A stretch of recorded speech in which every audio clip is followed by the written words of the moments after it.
Most people start investing by asking, what stock should I buy? What strategy works? Should I follow some renowned investors like Warren Buffett or some YouTuber influencer? But I think that is the wrong starting point. Before you choose a stock, a strategy, or even an asset class, you need something deeper. You need an investment philosophy. So, welcome to this first session of this investment philosophy series. In this video, what I will try to do is to answer a very simple but important questions, that what an investment philosophy is and why does everyone need it if you're investing. So before I dive into this, I would like to acknowledge that this video is based on and adopted from Professor Aswath Damodaran's Investment Philosophies course and material. I have totally reorganized and presented the ideas in my own way for educational purposes. So an investment philosophy is not just a technique. It's not just a trick to make money. It's kind of a coherent way of thinking about markets, investors, and mistakes. In simple words, it's your view of how markets work. Do markets make mistakes? Do investors behave rationally? Can prices move away from value? And if markets do mistakes, can you take advantage of those mistakes? Strategies can change, but your philosophy gives structure to how you think, how you decide, and how you behave, and that are often confused, strategy and philosophy. A strategy is a specific way you think you can make money. So for example, you buy at a buy low price to earning stocks, you trade momentum, you buy companies after some bad news, you follow some technical patterns. So these are strategies. They are tactical, narrow, and usually based on one specific signal or mechanism. But a philosophy is a bigger. A philosophy is kind of a coherent worldview about market, investors, and mistakes. So it tells you which strategies make sense. It helps you understand why a strategy might work. And just as importantly, it helps you understand when a strategy might stop working. For example, buying low PE stock is not a philosophy by itself. It's a strategy that may come from a value investing philosophy. Momentum trading is not a philosophy by itself. It may come from belief that the markets underreact to information. So the strategy is the action. The philosophy is the thinking behind this action. And at the heart of every investment philosophy is a view about human behavior. In traditional finance, often it is assumed that the investors are rational, they process information correctly, and they price assets efficiently. They do not get carried away by emotions. But behavioral finance gives us a very different picture. Human beings do not stop being humans when they enter financial markets. They still feel greed, fear, overreact, they can underreact, they can follow others, they can be overconfident, and all these behaviors can show up in prices. So every investment philosophy must answer this question. Do humans make mistakes, create market mistakes? And if yes, can an investor exploit those mistakes? Markets are not just numbers on a screen. They are stories. They are emotions. They are expectations, fears, and mistakes. All are reflected in the prices. Now let us ask some opposite questions. What happens if you invest without a philosophy? Well, three things can go wrong. So first, you can become a magnet for scams. Markets are full of get-rich-quick ideas, some guarantee schemes, maybe some hot tips, some miracle trading signals. So joining some groups, getting some signals to trade on a particular assets. So without a philosophy, greed can easily override your caution. Second, you start copying other people's strategies. You can copy Warren Buffett. You can copy some other YouTube influencers. Then that feels difficult. So you switch to momentum again. Then you try day trading. You may want to invest in crypto. You want to try some options, some futures. Each switch has a cost.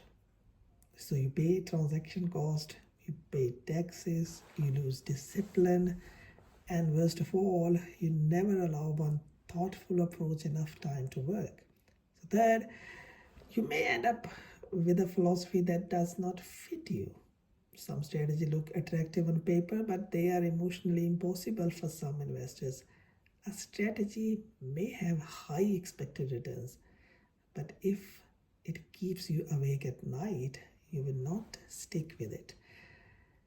And if you cannot stick with it during bad times, it's not really your philosophy. So, the biggest risk is not always losing money in one bad investment. Sometimes the bigger risk is having no framework at all. So, to understand where investment philosophies fit, we need to look at basic investment process. It starts with a client, and by client we simply mean the person whose money is being invested, and that person could be an individual, a family, a pension, or an institution. So before making any investment decision, we need to understand that the person's risk tolerance, the time horizon, the tax status, liquidity needs, and financial goals. Then comes asset allocations. This means deciding how much money goes into stocks, bonds, real estates, gold, cash, crypto, and some other assets. So this is where market timing often enters the process. So next comes security selection. Within each asset class, which specific securities do you choose? Which stocks, which bonds, which funds, and which properties? This is where stock picking lives. Then comes execution. Even if your idea is good, you still need to trade, and trading has costs. There is always a trade-off between speed and price, between getting the trade done quickly and getting it done cheaply. So finally, there is a performance evaluation. Did this return justify the risk? Did your timing add value? Did your stock selection add value? Or you were only lucky? This is the full loop. Your investment philosophy will usually live somewhere inside this process. Investment philosophies can be sorted along four major dimensions. Investors or trader. An investor estimates value and waits for price to converge towards that value. A trader is less concerned with the value. A trader wants to buy low and sell higher. The second choice is the market timer versus stock picker. A market timer tries to predict the direction of entire market. For example, should I be investing in the stock or cash? Should I invest exposure before a rally? Should I reduce exposure before a crash? A stock picker focuses on individual securities. The question is not whether the whole market will go up. The question is whether this specific company is mispriced. The third choice is active versus passive investors. A passive investor buys and waits. On the other hand, an active investor tries to influence the company, its management strategy and capital structure, governance, payout policy, and so on. The fourth dimension is short term versus long term. Some philosophies work over days, weeks, others require years. Neither is automatically better, they are simply different. So the key is to understand where you belong. It may depend on several things. Well, different investors are playing different games. The mistake is assuming that everyone should play the same one. One of the most important lessons in investing is that the contradictory philosophies they can coexist. Momentum investors believe markets are slow to adjust. They buy what is already going up. Contrarians investors believe markets overreact. They buy what others are selling. At first glance, these two views seem opposite. But both can make money in different situations with different time horizons and under different market conditions.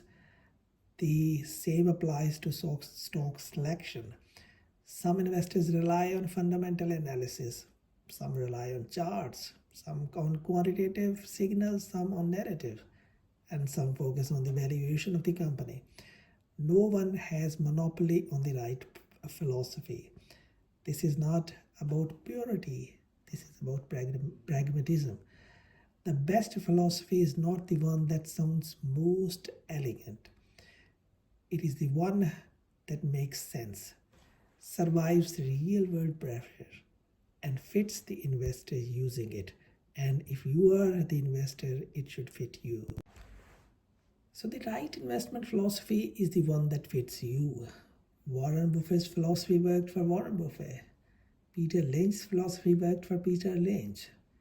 And some YouTubers or influencers' philosophy worked for that YouTuber or influencer. But copying great investors is dangerous if you do not understand yourself. You can go to a bookstores by having full biographies, but it's about you. You are not a Warren Buffett or some other trader or investor or some activist investors. You need a philosophy that matches your own constraints. First, your risk aversion. How much volatility can you actually tolerate? Not in theory. Not when markets are rising, but during a real drawdown. Second, your portfolio size. Some strategies work better with small amount of capital. Others require very large amount of cash. A small investors can sometimes exploit niche opportunities that large funds cannot touch, but large investors may have access to activist strategies, private deals, institutional advantages, and so on. So the third, your time horizon, not the time horizon you wish you had. Your real time horizon depends on your age, your health, your income, your family needs, your future cash requirements, and so on. Fourth, your tax status. You do not spend pre-tax returns, you have to pay tax on that. A strategy that looks good before tax may look weaker after tax. So fit matters. A good investment philosophy is not just intellectually convincing, it must be emotionally and practically sustainable. So the goal is not to find the most famous philosophy. The goal is to find the one you can actually live with it.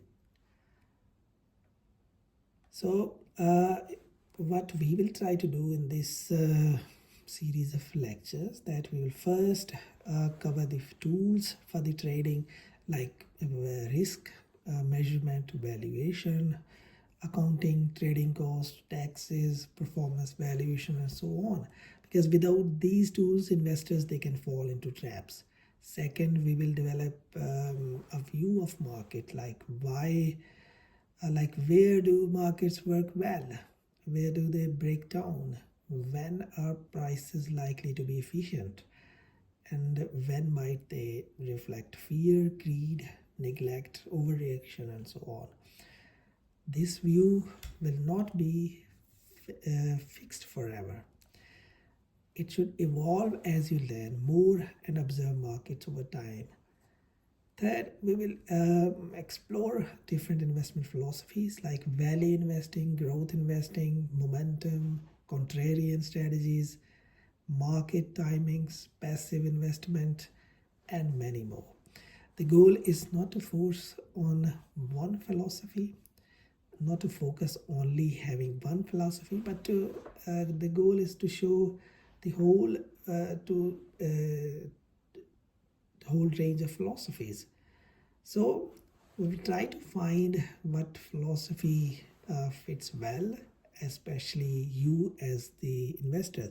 It is the one which aligns with your belief, your temperament, your constraints, and your real life. Thank you for watching. And in the next session, we will begin with the tools investors need before choosing any investment philosophy. So if you found this useful, subscribe to this channel and follow the full investment philosophy series.